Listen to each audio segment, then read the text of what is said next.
শ্রীরামকৃষ্ণ গাড়ি করিয়া দক্ষিণেশ্বরের কালীবাড়ি হইতে বাহির হইয়া কলিকাতা অভিমুখে আসিতেছেন। সঙ্গে রামলাল ও দু একটি ভক্ত। ফটক হইতে বহির্গত হইয়া দেখিলেন চারিটি ফজলিয়াম হাতে করিয়া মণি পদব্রজে আসিতেছেন। মণিকে দেখিয়া গাড়ি থামাইতে বলিলেন।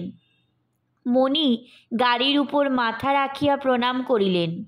শনিবার 21শে জুলাই 1883 খ্রিস্টাব্দ। আষাঢ় কৃষ্ণা প্রতিপদ। বেলা 4টে। ঠাকুর অধরের বাড়ি যাইবেন।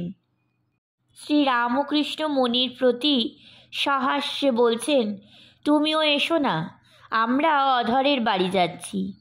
মণি যে আজ্ঞা বলিয়া গাড়িতে উঠিলেন।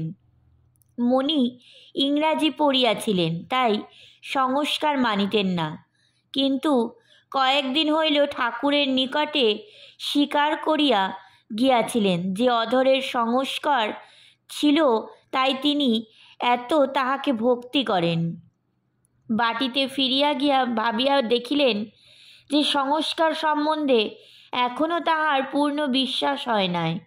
তাই এই কথা বলিবার জন্য আজ ঠাকুরকে দর্শন করিতে আসিয়াছেন। ঠাকুর কথা কইতেছেন।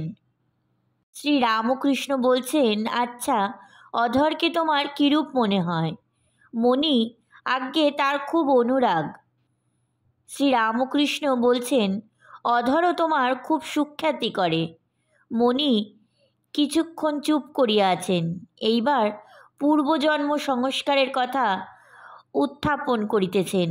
মণি বলছে, আমার পূর্বজন্ম ও সংস্কার এই সপ্তাহে তেমন বিশ্বাস নাই। এতে কি আমার ভক্তির কিছু হানি হবে? শ্রীরামকৃষ্ণ বলছেন, তার সৃষ্টিতে সবই হতে পারে, এই বিশ্বাস থাকলেই হলো। আমি যা ভাবছি তাই সত্য, আর সকলের মত মিথ্যা, এইরূপ ভাব আসতে দিও না। তারপর তিনি বুঝিয়ে দিবেন। তার কাণ্ড মানুষ কি বুঝবে? অনন্ত কাণ্ড। তাই আমি ওসব বুঝতে আদপে চেষ্টাও করি না। শুনে রেখেছি তার সৃষ্টিতে সবই হতে পারে, তাই ওসব চিন্তা না করে কেবল তারই চিন্তা করি। হনুমানকে জিজ্ঞাসা করেছিল, আজ কি তিথি? হনুমান বলেছিল, আমি তিথি নক্ষত্র জানি না, কেবল এক রাম চিন্তা করি। তার কাণ্ড কি কিছু বোঝা যায়গা? কাছে তিনি, অথচ বোঝবার জো নাই। বলরাম কৃষ্ণকে ভগবান বলে জানতেন না। মণি, আজ্ঞা হ্যাঁ, আপনি ভীষ্মদেবের কথা যেমন বলেছিলেন। শ্রীরামকৃষ্ণ, হ্যাঁ, কি বলেছিলাম বলো দেখি? মণি বলছেন, ভীষ্মদেব সরসজ্জায় কাঁদছিলেন।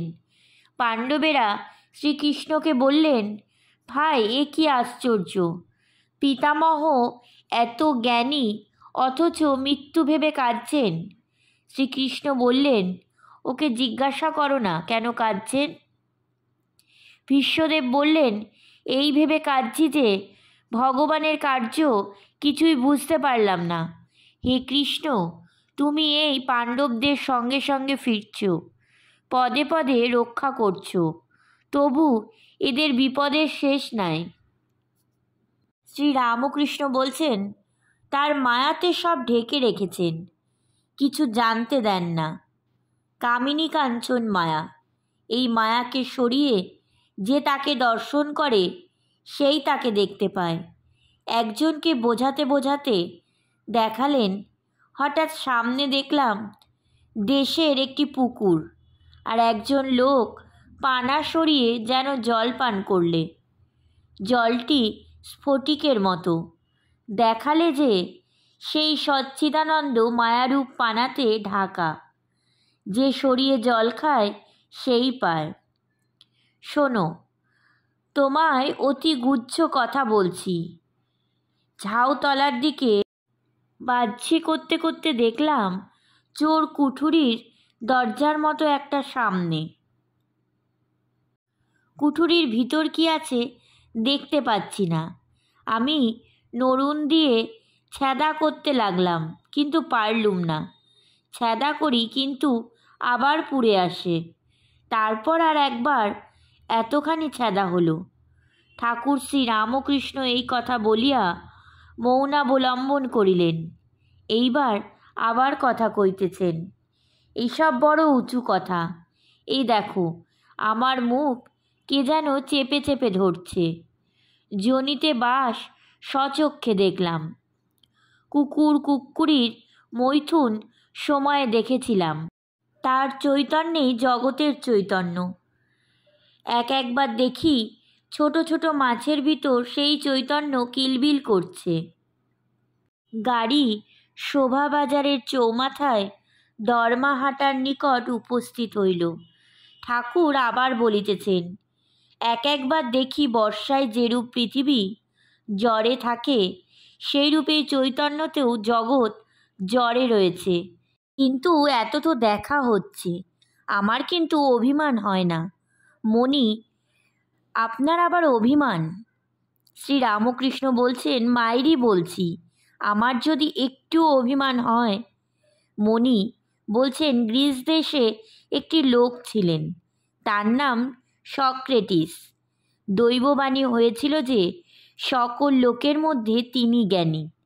সে ব্যক্তি অবাক হয়ে গেল। তখন নির্জনে অনেকক্ষণ চিন্তা করে বুঝতে পারলে, তখন সে বন্ধুদের বললে, আমি কেবল বুঝেছি যে আমি কিছুই জানি না, কিন্তু অন্যান্য সকল লোকে বলছে আমাদের বেশ জ্ঞান হয়েছে, কিন্তু বস্তুত সকলেই অজ্ঞান। শ্রী রামকৃষ্ণ বলছেন, আমি একবার ভাবি যে আমি কি জানি যে এত লোকে আসে। বৈষ্ণবচরণ খুব পণ্ডিত ছিল। সে বলতো, তুমি যেসব কথা বলো সব শাস্ত্রে পাওয়া যায়, তবে তোমার কাছে কেন আসি জানো? তোমার মুখে সেইগুলি শুনতে আসি। মণি, সব কথা শাস্ত্রের সঙ্গে মেলে। নবদ্বীপ গোস্বামীও সেদিন পেনেটিতে সেই কথাই বলছিলেন। আপনি বললেন যে গীতা গীতা বলতে বলতে ত্যাগী ত্যাগী হয়ে যায়। বস্তুত ত্যাগী হয়, কিন্তু নবদ্বীপ গোস্বামী বললেন, ত্যাগী মানেও যা, ত্যাগী মানেও তা। শ্রী রামকৃষ্ণ বলছেন, আমার সঙ্গে কি কারুর মেলে? মণি বলছেন, আপনাকে ঈশ্বর স্বয়ং হাতে গড়েছেন, অন্য লোকদের কলে ফেলে তৈরি করেছেন, যেমন আইন অনুসারে সব সৃষ্টি হচ্ছে। শ্রী রামকৃষ্ণ হেসে বলছেন, ওরে বলে কি রে? ঠাকুরের হাস্য আর থামে না। অবশেষে বলিতেছেন, মায়েরই বলছি, আমার যদি একটুও অভিমান হয়। উনি বলছেন, বিদ্যাতে একটা উপকার হয়, এইটি বোধহয় যে আমি কিছু জানি না, আর আমি কিছুই নই। শ্রী রামকৃষ্ণ বলছেন, ঠিক ঠিক, আমি কিছুই নই, আমি কিছুই নই। আচ্ছা, তোমার ইংরাজি জ্যোতিষে বিশ্বাস আছে? মণি বলছেন, ওদের নিয়ম অনুসারে নতুন ডিসকভারি হতে পারে। ইউরেনাস গ্রহের এলোমেলো চলন দেখে দূরবীন দিয়ে সন্ধান করে দেখলে যে নতুন একটি গ্রহ নেপচুন জ্বলজ্বল করছে। আবার গ্রহণ গণনাও হতে পারে। শ্রী রামকৃষ্ণ বলছেন, তা হয় বটে। গাড়ি চলিতেছে, প্রায় অধরের বাড়ির নিকট আসিল।